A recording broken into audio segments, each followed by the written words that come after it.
July August অভ্যুত্থান আমরা অনেক কিছু শুনেছি, অনেক কিছুই দেখেছি।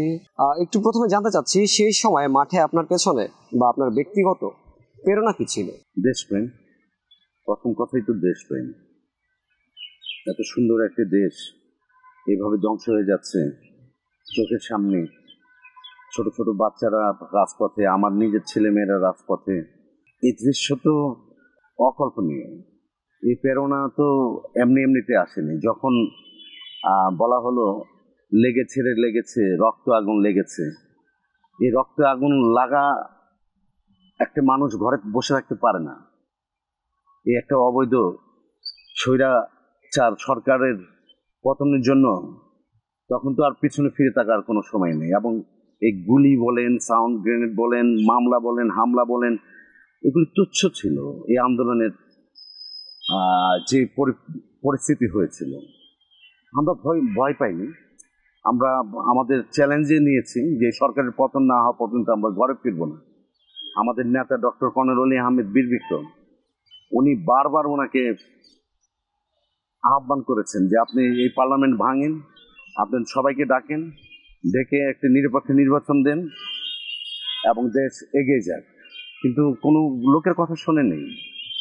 গুণী লোকের কদর যে দেশে না করে ওই দেশ ধ্বংস হবে। আপনি দেখেন গত 16 বছর এই সরকার যেভাবে দেশ শাসন করেছে, কোনো গুণী লোকের জন্ম হয়নি। শিক্ষাঙ্গনে বলেন, বিচার বিভাগে বলেন, ক্রীড়াঙ্গনে বলেন, আপনার এই চিকিৎসা সেক্টরে বলেন, কোনো একজন ভালো গুণী লোক জন্ম হয়েছে? একটা খেলোয়াড় হয়নি। আপনি এই শিল্প সংস্কৃতিতে একই অবস্থা।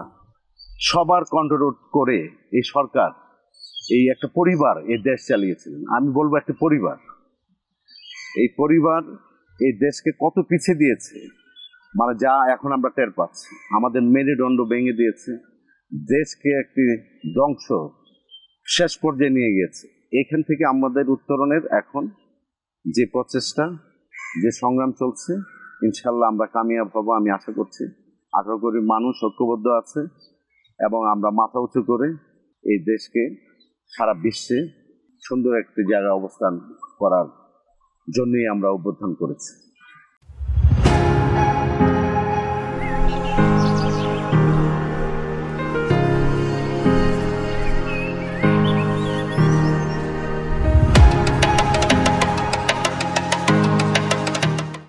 এই যে একটি অভ্যুত্থান গেল, সাধারণ মানুষ থেকে শুরু করে, আসলে অভ্যুত্থানটি শুরু হয়েছে ছাত্রদের মাধ্যমে।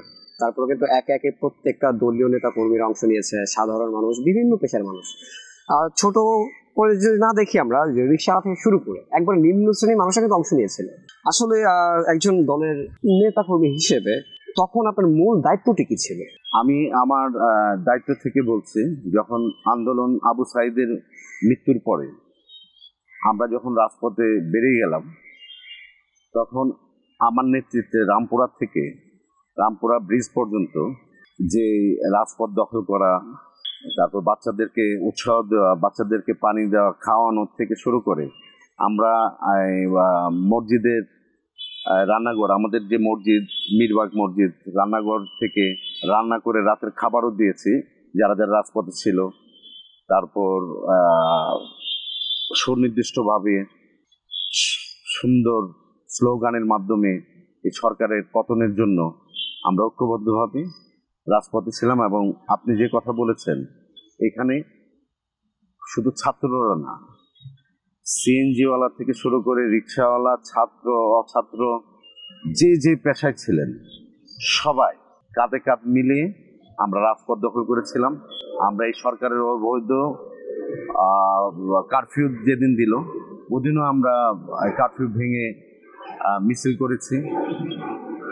তারপর পুলিশ ভাইদেরকে বুঝিয়েছি যে আপনারা আমাদের এই নিরীহ ছাত্রদের এবং আমাদের উপর গুলি করবেন না, অনেক ছাত্র নিহত হচ্ছে, আর গুলি করতে দেওয়া হবে না। এই আন্দোলন কন্টিনিউ ছিল, ওই রাজপথ আমাদের দখলই ছিল একেবারে 5ই আগস্ট পর্যন্ত। আমি একটু মাঠ পর্যায়ের অভিজ্ঞতা সম্পর্কে জানতে চাচ্ছি। অভ্যুত্থানের সময় মাঠে সবচেয়ে বড় চ্যালেঞ্জ কি ছিল, যা আপনাকে একবারে ভিতর থেকে ভেঙে দিতে পারতো কিন্তু ভাঙতে পারেনি? ওই যে বললাম, আপনি সবচেয়ে সাহস জুগিয়েছে যে ছাত্র জনতার সাথে পাশাপাশি মা বোনরা বাসা বাড়ির থেকে আপনি যেভাবে পানি দিয়েছে, টিয়ার গ্যাসের চোখ জ্বালা পোড়া কমানোর জন্য টুথপেস্ট দিয়েছে, আপনার কাপড় ভিজিয়ে রুমাল দিয়েছে, তারপর আপনার খাবার দিয়েছে, এই যে উৎসাহ প্রতিটা পরিবার থেকে, প্রতিটা ফ্ল্যাট থেকে, উপর থেকে সবাই যার যার অবস্থান থেকে সতর্কতা করেছে, খাবার দিয়েছে, তারপর সবাইকে সেফ সাইডে থাকার জন্য নির্দেশ দিয়েছে। উপর থেকে তো অনেক কিছু দেখা যেত। আমাদের তো ওইখানে অনেক গণবসতি, রামপুরা, হাজিপাড়া, চৌধুরীপাড়া, বিভিন্ন অলিগলির থেকে আমরা যখন বেরিয়েছি তখন আগের থেকে ওই ছাদের থেকে অনেক আপারা নিষেধ করেছে এই মুহূর্তে যেও না, অনেক পুলিশ আর্মি আছে। তারপর আবার আমরা পিছনে এসছি, আবার গিয়েছি এগিয়ে। এই যে উৎসাহ উদ্দীপনা দিয়েছে, এটা অবিশ্বাস্য, আনবিলিভেবল। আমি তাদের কাছে কৃতজ্ঞ। সাথে সাথে প্রবাসী যারা ছিলেন তারাও বাইরে থেকে ফোন করে উৎসাহ দিয়েছেন। তারপর আপনার মসজিদের ইমাম থেকে শুরু করে সকলে উৎসাহ দিয়েছেন, সকলে উৎসাহ দিয়েছেন। এই যে গণ অভ্যুত্থানের সেই সময় কিন্তু দেশে একটা ভয়াবহ পরিস্থিতি ছিল, পুলিশ গুলি বর্ষণ করছিল, র্যাব উপর থেকে গুলি ছুটছিল, এতে কিন্তু অনেক শিশুরা আহত হয়ে নিহত হয়েছেন, গুলিবিদ্ধ হয়েছেন। এমন কোনো মুহূর্ত ছিল কি যখন মনে হয়েছে আর বেঁচে ফেরা হবে না? অবশ্যই, মানে এটা তো যখন 19 তারিখ, 18 তারিখ, 19 তারিখ আমি কারফিউ ভেঙে মিছিল করলাম আমার নেতৃত্বে রামপুরার রাস্তায়, তার সাথে সাথেই ঘন্টাখানিক পরে আওয়ামী পুলিশ, যুবলীগ, ছাত্রলীগ আমার বাসায় 3 দফা আমাকে খুঁজলো, গুলি করলো। আমান কোথায়, আমান তুই বের হ, এলডিপি বের হ। তারপর আমি আত্মগোপনে চলে যাই আমার বন্ধুর বাসায়, থাকি বিভিন্ন জায়গায়। তার ওইখান থেকেও আমি আমার দলীয় নির্দেশে রাজপথে আমরা দখলে ছিলাম। তারপর আমি ঘটনাচক্রে যখন 2 তারিখে অ্যারেস্ট হয়ে গেলাম, যুবলীগ ছাত্রলীগরা আমাকে অ্যারেস্ট করে হাতিঝিল থানায় নিয়ে গেল, তখন আমি ভেঙে পড়িনি। কারণ আমার বিশ্বাস ছিল এই দেশের মানুষ এই হাসিনা স্বৈরাচারের পতন ঘটিয়ে আমাদেরকে মুক্ত করবে। তারপর তো 3 তারিখ কেন্দ্রীয় কারাগার, 4 তারিখ কেন্দ্রীয় কারাগার, 5 তারিখে যখন খবর এলো আমি তখন কেন্দ্রীয় কারাগারে, বাংলাদেশের বিভিন্ন রাজনৈতিক দলের সব নেতারাও ছিলেন ওইখানে বন্দি অবস্থায়। তারপর ঠিক 2:05 বা 2:30 আমরা যখন সবাই একসাথে চিৎকার করে উঠলো কি হয়েছে, যে হাসিনা পালিয়েছে। এই যে আনন্দ জেলখানার ভিতরে, এই আনন্দ আপনাকে বলে বোঝাতে পারবো না। যে আমরা মনে হয়েছে যে নতুন করে একটি দেশ আমরা আবার গড়তে যাব, আমরা পেয়েছি। সেই সময় আসলেই জেলখানায় সকল বন্দীরা যে উচ্ছ্বাস দেখেছে, আমরা তো না খেয়েছিলাম জেলখানায়, খাবার নেই ঠিকভাবে, আমাদের খাবার দিত না। কারণ আমরা তো জুলাই আন্দোলনকারী যারা ছিলাম তাদেরকে কিন্তু ঠিকভাবে জেলখানাও দেখাশোনা করেনি, খাবার দেয়নি, খোঁজ খবরও নেয়নি। তারপর তো আমরা বের হলাম 5 তারিখ, 6 তারিখ মুক্তি পেলাম। মুক্তি পাওয়ার পরে আমরা খোঁজখবর নিলাম, দলীয় অনেক নেতাকর্মী আহত হয়েছে, আমাদের 4 জন নিহত হয়েছে, তাদের পরিবারের খোঁজখবর নিলাম, আহতদেরকে মেডিকেলে গেলাম, আহতদেরকে চিকিৎসা করার জন্য আমার নেতার নির্দেশে ওই ব্যস্তই ছিলাম অগস্ট মাস, সেপ্টেম্বর মাস। তারপর আমরা চিন্তা করলাম যে নতুন বাংলাদেশ গঠন করার জন্য সবাই একসাথে মিলে কাজ করব। এই উদ্দেশ্যে কিন্তু আমরা এখনো অটল আছি। আশা করছি ইনশাল্লাহ ভালো একটি দেশ আমরা গঠন করতে পারবো। আমি একটু ব্যক্তিগত দিক থেকে একটু প্রশ্ন করতে চাচ্ছি, সেটা হচ্ছে যে আপনি সেই আন্দোলনের সময় কখনো কি সরাসরি গুলি বর্ষণ কিংবা দমন পীড়নের মুখে পড়েছিলেন, যা সেই মুহূর্তে আপনি নিজেকে কিভাবে সামলিয়েছিলেন? অবশ্যই আমি তো কয়েকবার গুলি এবং দুদিক থেকে পুলিশের মাঝখানে আমি পড়ে গিয়েছিলাম। আমার সাথে যারা ছিল সবাই তো গুলি খেলো। আমার যুবদলের কর্মী মনির, খালেদ, তাদের দুজনের চোখ এখনো ঠিক হয়নি। আর আমার বুলেট, যেটা রাবার বুলেট পায়ে আছে, এখনো লেগে ওটা স্পট হয়ে আছে। তারপর পাশ দিয়ে গিয়েছে। অনেকবারই আমি এই গুলি সম্মুখীন হয়েছি, কারণ আমরা সকাল 9টা থেকেই রাজপথে। তো ওদিকে একদিক দিয়ে পুলিশ আসছে, আরেক দিক দিয়ে বিজিবি আসছে, আরেক দিক দিয়ে হেলিকপ্টার দিয়ে আসছে।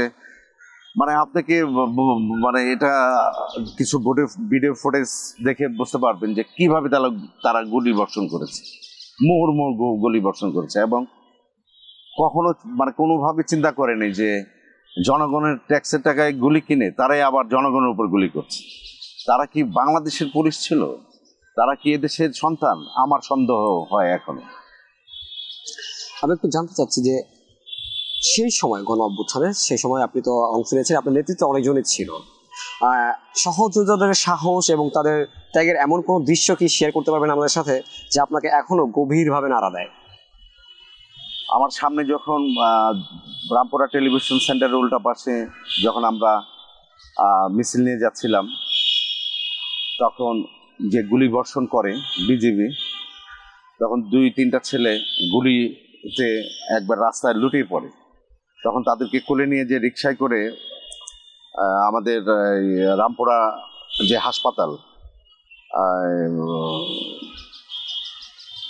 নামটা মনে আসছে না, ওই হাসপাতাল যখন নিয়ে যায় রিকশায় করে, রক্তক্ষরণ হচ্ছে, তার মাথায় গুলি।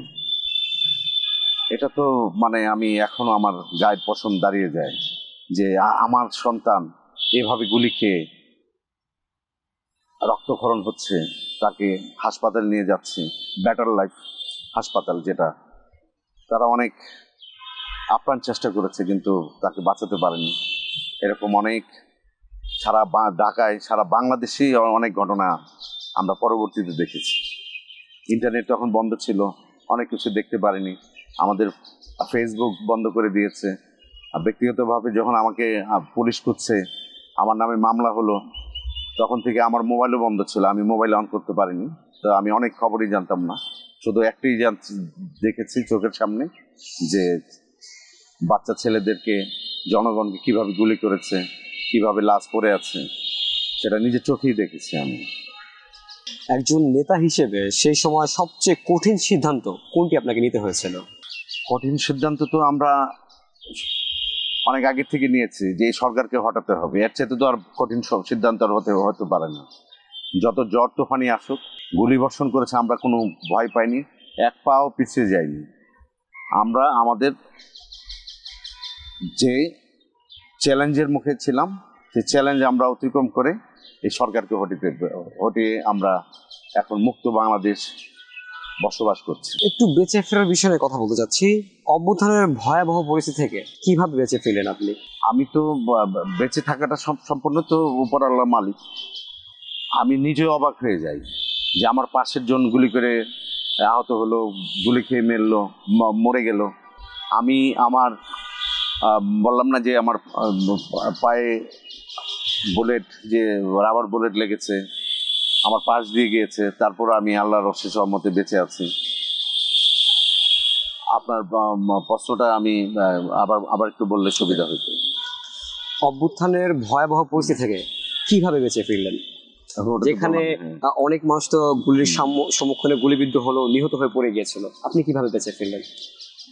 আমি তো মানে আপনাকে একটু আগে সেটাই বললাম যে উপর আল্লাহর যদি আপনাকে বাঁচিয়ে রাখে, কারো তো ক্ষমতা নেই। কোনো বুলেট বলেন আর বোমা বলেন, কোনো কিছুতেই আপনি দিয়ে আপনি কাউকে মারতে পারবেন না।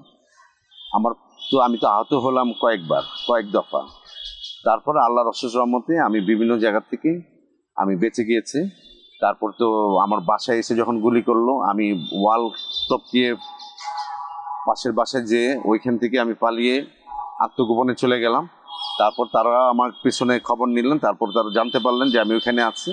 তারপর তারা আমাকে ধরে হাতিঝিল থানায় নিয়ে গেলেন।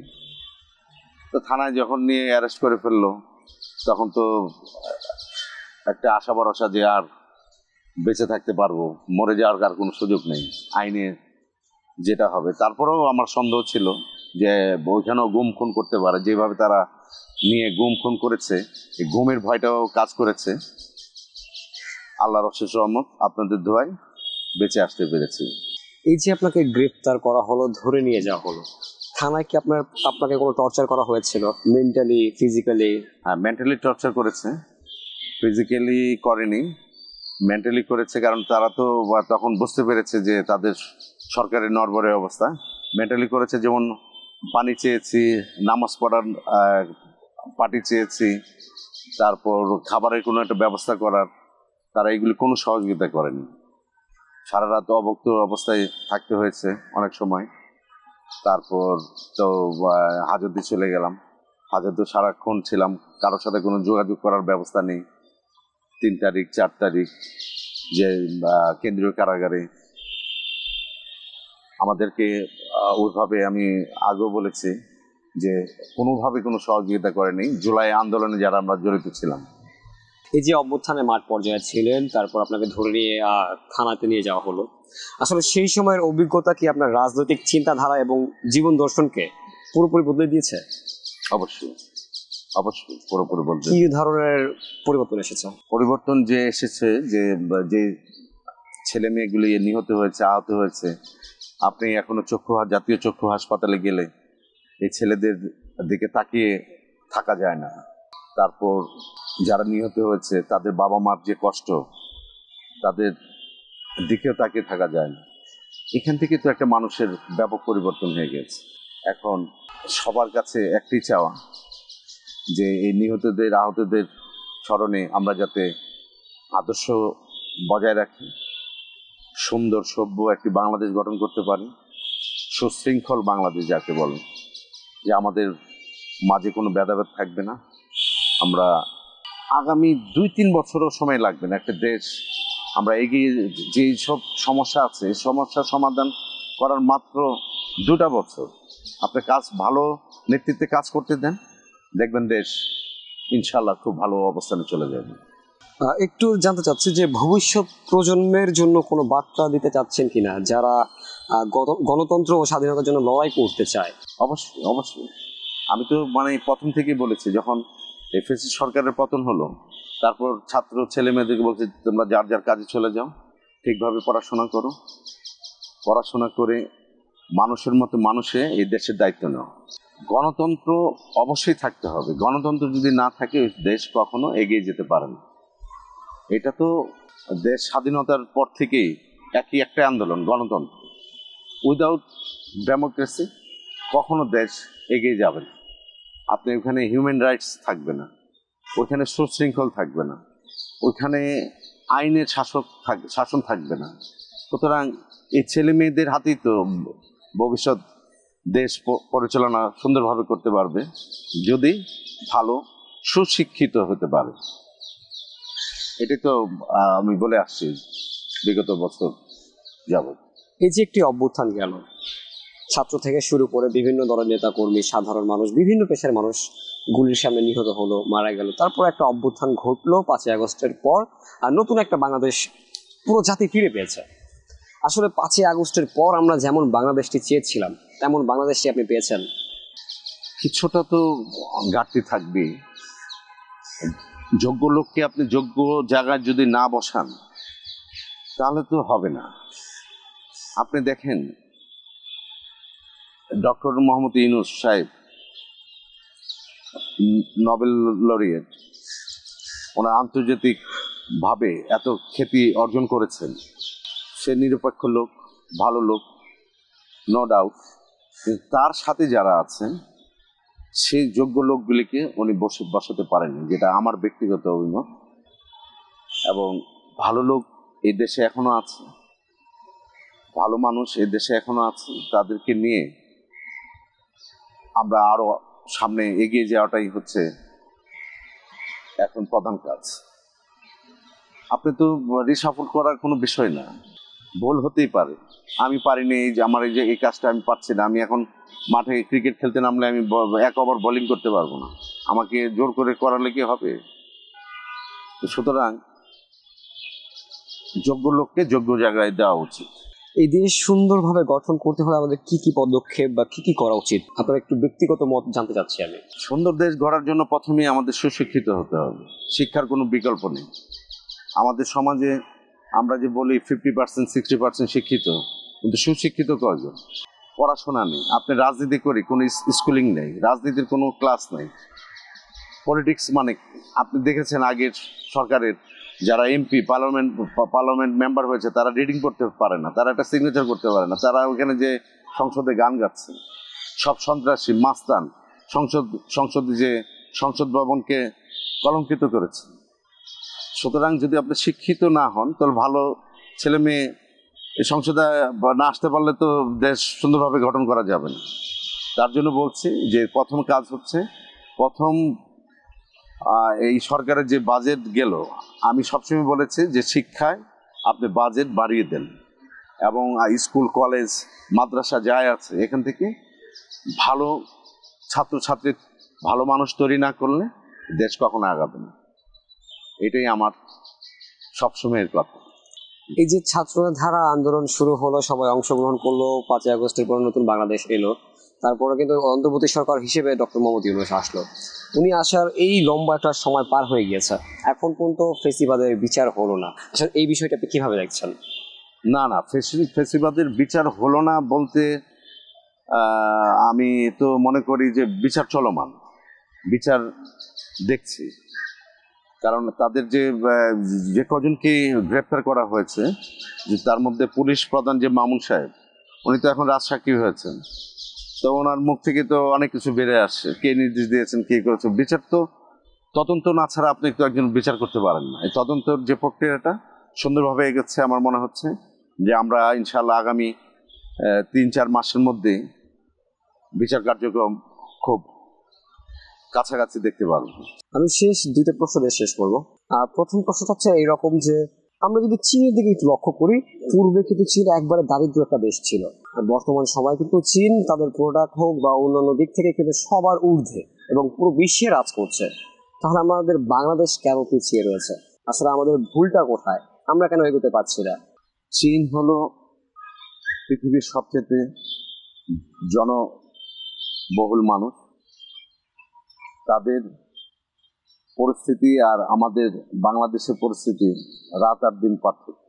তাদের যে জনসংখ্যা সারা বিশ্বে ছড়িয়ে ছিটিয়ে আছে, তাদের যে রেমিটেন্স যেভাবে চীনে গিয়েছে এবং চীন দাঁড়িয়েছে তাদের রেমিটেন্সের উপরে। আপনি পৃথিবীর এমন কোনো জায়গায়, এমন কোনো দ্বীপ রাষ্ট্র নেই যেখানে চীনা নাগরিক নেই।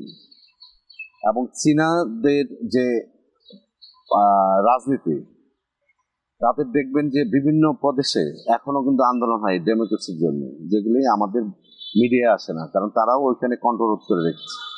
ওই দেশের মানুষের যা চাবে তা করতে পারবে না, তাদের অনেক আইন আছে। তাদের কত বছরে আপনার বিয়ে করতে হবে, কটা ছেলে মেয়ে বেশি নিতে পারবেন না, কতটুক খেতে হবে, কতটুক চুল কাটতে হবে, সব কিছু তাদের কিন্তু একক সরকার যেভাবে রাষ্ট্র চালনা করছে তা ওইভাবেই তাদের উপর চেপে রাখছে। তো গণতন্ত্র এই সভ্য যুগে জরুরি। আর আমরা কেন পারিনি? আমাদের তো সঠিক নেতৃত্ব দেওয়ার মতন যে লোক ছিল তাদেরকে আমরা সবসময় দূরে সরিয়ে রেখেছি। আমরা সন্ত্রাসী, চাঁদাবাজি এই ধরনের লোকজনকে আমরা পার্লামেন্ট মেম্বার বানিয়েছি। বিকজ আমাদের শিক্ষার যে আলো, শিক্ষিত যে একটা জনগোষ্ঠী, আমাকে শিক্ষিত মা দাও, আমি তোমাকে সুন্দর একটি দেশ উপহার দিই। আমাদের কয়জন মা শিক্ষিত এই বাংলাদেশে? আপনি এখনো 500 টাকা দেবেন একজন মানুষকে বা 200 টাকা দিবেন, তাকে মিনিমাম 5-6 ঘন্টার জন্য আপনার পাশে বসিয়ে রাখতে পারবেন। তো আপনি তো শিক্ষা যার নাই, সে তো তার ভিতরে যে আলো, তার যে তৃতীয় যে শক্তি, তৃতীয় যে চক্ষু, সেটা তো তার উন্মোচিত হচ্ছে না। শিক্ষা খুব জরুরি। আমি প্রথম থেকে বলেছি, শিক্ষার পিছনে আমাদের বাজেট বাড়িয়ে এবং বাধ্যতামূলক করা যে তোমাকে অবশ্যই গ্রাজুয়েশন না হোক ইন্টারমিডিয়েট পর্যন্ত তোমাকে পড়তেই হবে। কারণ আপনি দেখবেন জাতিকে কেউ আটকে রাখতে পারবেন। শিক্ষার কোনো বিকল্প নেই, শিক্ষা নাই দেখেই আমরা পিছিয়ে আছি। শেষ একটা প্রশ্ন, শেষ প্রশ্নটা শেষ করতে যাচ্ছি, সেটা হচ্ছে যে আগামীর যে প্রজন্ম, তরুণ প্রজন্ম বা যারা ছাত্র শিক্ষার্থী রয়েছে, তাদের জন্য বিশেষ কোনো বার্তা দিতে চাচ্ছেন কি দেশকে ঘিরে? অবশ্যই তাদেরকে তো বার্তা দিয়েছে যে সময়ের কাজ সময় করতে হবে, এখন যে সময় আমার পড়াশোনা করার টেবিলে থাকার, তোমরা সেই সময় পড়াশোনা টেবিলে থাকবে। তোমরা যখন বিশ্ববিদ্যালয়ে যাবে, যার যে সাবজেক্ট সে সাবজেক্ট অনুযায়ী তুমি পড়াশোনা করো। কেউ রাজনীতি করতে হলে রাজনীতি, ডাক্তারি, ইঞ্জিনিয়ারিং, খেলাধুলা, মঞ্চে নাটক করা, যা করার তোমার সেই বয়সটা। কিন্তু তার আগে যদি তোমরা ইচ্ছাপাকার মতো কিছু করতে চাও, তাহলে তোমরাও ধ্বংস, দেশও ধ্বংস হবে, জাতীয় ধ্বংস হবে। সুতরাং পড়াশোনার টেবিলে চলে যাও, পড়াশোনা করো, তারপর জীবনকে চিনতে চেষ্টা করো। তারপরে দেখবে দেশ এগিয়ে যাচ্ছে, আমরা সুশৃঙ্খল একটি দেশ পাবো, সভ্য দেশ পাবো ইনশাল্লাহ। এই চিন্তাই করে যাচ্ছে। আজকে আমাদেরকে সময় দেওয়ার জন্য ভিডিও বাংলার পক্ষ থেকে আপনাকে অসংখ্য ধন্যবাদ। অনেক অনেক ধন্যবাদ আপনাকে, আপনার চ্যানেলকে, আপনার চ্যানেলের দর্শকদের শুভকামনা রইল। ইনশাল্লাহ আগামীতে আমরা সুন্দর একটি বাংলাদেশ দেখতে পাবো। সকলকে ধন্যবাদ।